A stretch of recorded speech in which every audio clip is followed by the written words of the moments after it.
5.17 billion ringgit scandal, 5.2 billion ringgit scandal. I'll ask Tony Phua to read the statement, and then he can follow up afterwards. Why don't you give a copy to everyone? Have you given? Ask. Go. Yeah, you distribute to them. Just read. You read out the statement. Okay, very simply, the Ministry of Finance as well as Khazanah must explain.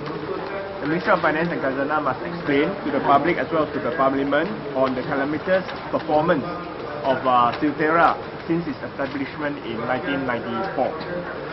As highlighted by the MP for Labis in his budget speech, I think last week on Wednesday, he has stated that for the financial year 2007, Silterra has made financial losses of 1 billion ringgit in 2007. Despite in 1 year, that means 2007 alone. Despite having the government having injected about 5.2 billion ringgit into the company since 1994. And a further check with records of the Companies Commission of Malaysia have shown that even in 2005-2006, the company continues to be sustaining huge losses. So this isn't a one-off incident. In 2005, the losses was 864 million, and in 2006 is 646 million. This is despite the fact that revenues are actually smaller than the losses itself. So it is a disastrous performance. I mean, if you make revenue of 1 billion, you lose 200 million, it is a small amount. But you make revenue of 400 million, but you make losses of 800 million, it is a terrible type of performance. And what is probably most fearful is the fact that Silterra, as per its press statement on its website in November last year, is seeking additional funding of 8.5 billion for its expansion. And this is despite the fact that its shareholders' capital has been reduced from 5.2, as mentioned earlier, to only 798 million in 2006.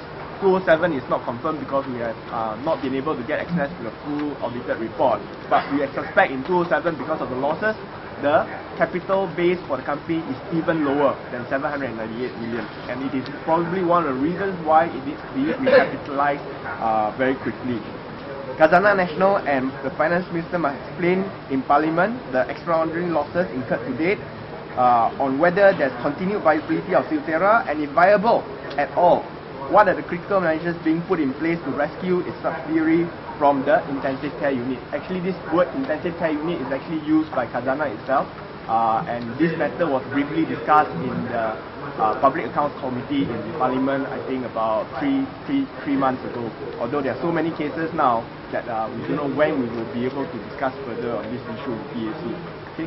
Do we have what it takes to compete in this particular sector, and will it be more beneficial for Malaysia to lay emphasis and invest in high technology sectors which actually possess competitive advantages?